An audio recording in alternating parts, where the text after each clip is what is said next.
Hello friends, BD পাকঘরে আপনাদের সকলকে স্বাগতম। আজকে আমি আপনাদের সাথে যে রেসিপিটি শেয়ার করব সেটি হলো ছোলা বুট ভুনা। ছোলা বুট ভুনা আমরা সাধারণত ইফতারে খেয়ে থাকি, কিন্তু আজকে আমি যে প্রসেসে আপনাদেরকে এই রেসিপিটি করে দেখাবো, এইভাবে রান্না করলে আপনারা রুটি, পরোটা সব কিছুর সাথেই খেতে পারবেন।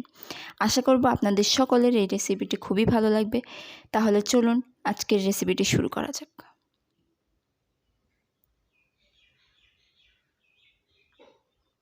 এখানে আমি প্রথমেই নিয়ে নিয়েছি 100 গ্রাম ছোলা বুটগুলো আমি আগেই ভালো করে সেদ্ধ করে নিয়েছি। এখানে উপকরণে নিয়ে নিয়েছি আমি হলুদ, ধনিয়া গুঁড়ো,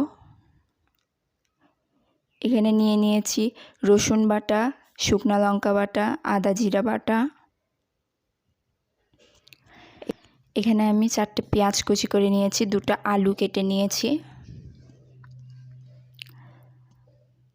এখন আমি চুলায় কড়াই বসিয়ে দিয়েছি। কড়াইটা গরম করে এর ভিতর দিয়ে দিচ্ছি তেল।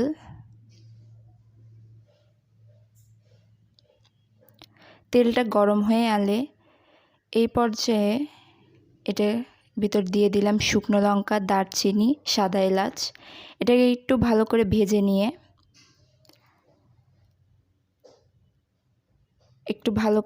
নিব। তারপর এর ভিতরে দিয়ে দিব পেঁয়াজ কুচি। পেঁয়াজগুলো দিয়ে দেওয়ার পর এটাকে আমরা ভালো করে নেড়েচেড়ে ভেজে নিব।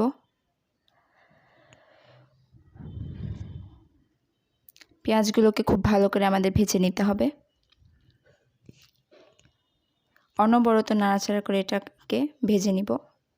সামান্য তেল দিয়ে দিলাম। এই পর্যায়ে দিয়ে দিচ্ছি পরিমাণ মতো লবণ,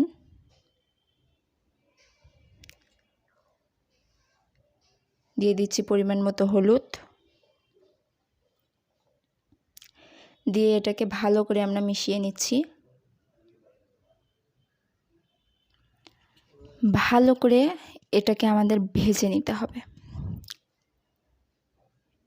অনবরত নাড়াচাড়া করে এটাকে আমরা ভেজে নিচ্ছি। এই পর্যায়ে এখানে দিয়ে দিব আমি 2টো টমেটো কুচি। 2টো টমেটো আমি 4 ফালি করে কেটে নিয়েছি, সেটা দিয়ে দিলাম এই পেঁয়াজ ভাজির মধ্যে। এবার দিয়ে দিলাম রসুন বাটা, দিয়ে আমাদের এটাকে ভালো করে আবার কষে নিতে হবে। দিয়ে দিচ্ছি আদা জিরা বাটা,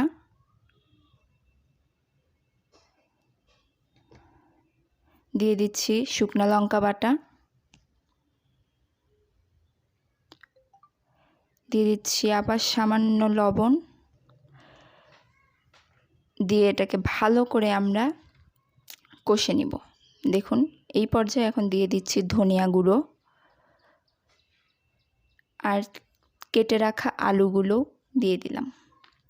এবার ভালো করে এটাকে আমরা কষে নিব।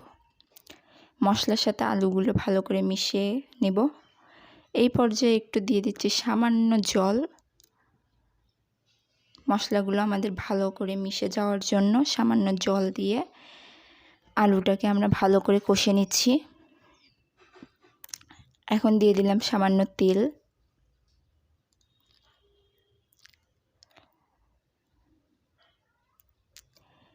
এই পর্যায়ে আমরা সেদ্ধ করে রাখা ছোলা বুটগুলো দিয়ে দিলাম।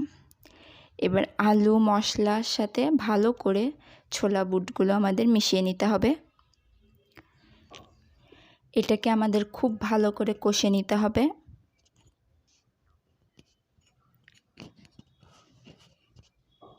এই পর্যায়ে আমি এখানে দিয়ে দিব সামান্য জল। যেহেতু আমাদের বুটগুলো আগে থেকেই সেদ্ধ করে নেওয়া রয়েছে, সেহেতু শুধু আলুটা সেদ্ধ হওয়ার জন্য আমরা এখানে খুব বেশি জল দিলাম না, সামান্য জল দিয়ে ঢাকনা দিয়ে দিলাম। 3 মিনিট পর আমরা ঢাকনাটা তুলে নিয়েছি। দেখুন আমাদের জলটা শুকিয়ে এসেছে। আমরা এটাকে খুব বেশি ঝোল ঝোল রাখবো না, যেহেতু এটা আমাদের রুটি পরোটার সাথে খেতে হবে। এই পর্যায়ে আমরা এটাকে নামিয়ে নিব। দেখুন নামিয়ে নিয়েছি আমি রান্নাটি।